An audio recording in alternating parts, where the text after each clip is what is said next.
It turns out that, at least according to KPete over at Democratic Underground, Lieutenant Colonel Joni Ernst broke the law by signing the seditious letter. Now, this is a link to a blog post over at Daily Kos, and I should have clicked on it so I could tell you who the blogger was. I'm sorry, I don't have it right in front of me, but whoever this blogger is at Daily Kos is points out Lieutenant Colonel Joni Ernst is an active duty lieutenant colonel in the Iowa National Guard. So what does the Iowa state law regarding their National Guard say about an active duty member of the National Guard trashing the president?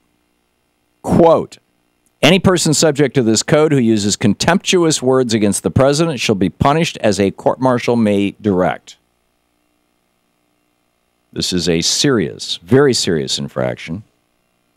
And they go on to note, whoever wrote this piece, the contempt toward officials is such a serious matter. Lincoln enforced that discipline during the Civil War.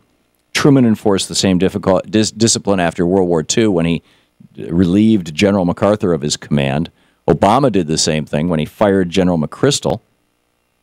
In both cases, MacArthur and McChrystal both spoke out against the president. And in both cases, the president said, okay, buddy, you're out of here.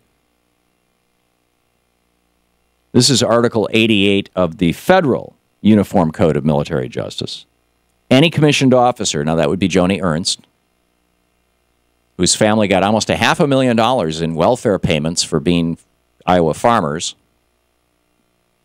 Any commissioned officer who uses contemptuous words against the president, the vice president, Congress, the Secretary of Defense, the secretary of a military department, the Secretary of Transportation, or the governor or legislature of any state, territory, commonwealth, or possession in which he is on duty or present shall be punished as a court-martial may direct.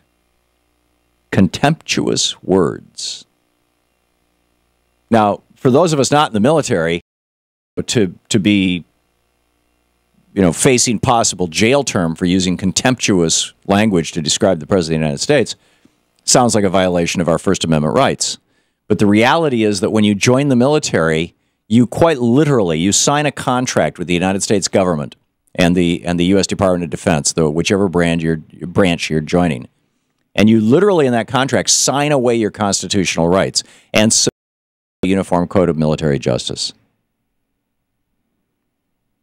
So has Joni Ernst violated Article 88 of the UCMJ? Has she?